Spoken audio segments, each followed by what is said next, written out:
संभाजीनगरमध्ये गुंड बाबा फरजानच्या बंगल्यावर छापा टाकण्यात आलाय। मृत बाबा फरजानच्या घरामध्ये कोट्यवधींची रोकड सापडलेली आहे।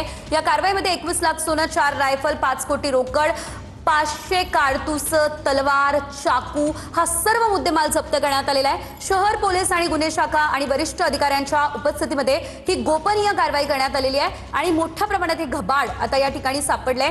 मात्र कोट्यवधींची रोकड आपण पाहू शकतो या दृश्यांच्या माध्यमातून। सोनं, चांदी, रोकड, कारतूस हा सर्व मुद्देमाल जो आहे तो आता सापडलेला आहे।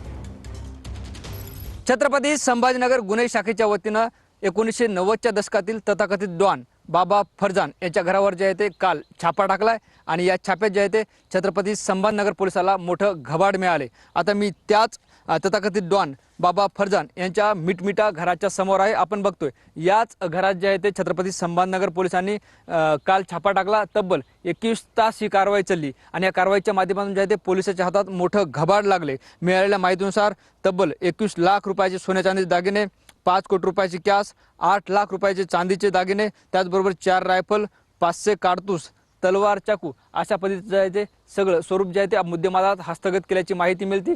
कॅमेरा पर्सन अमित आडेसह ज्ञानेश्वर लोंढे, TV9 मराठी, छत्रपती।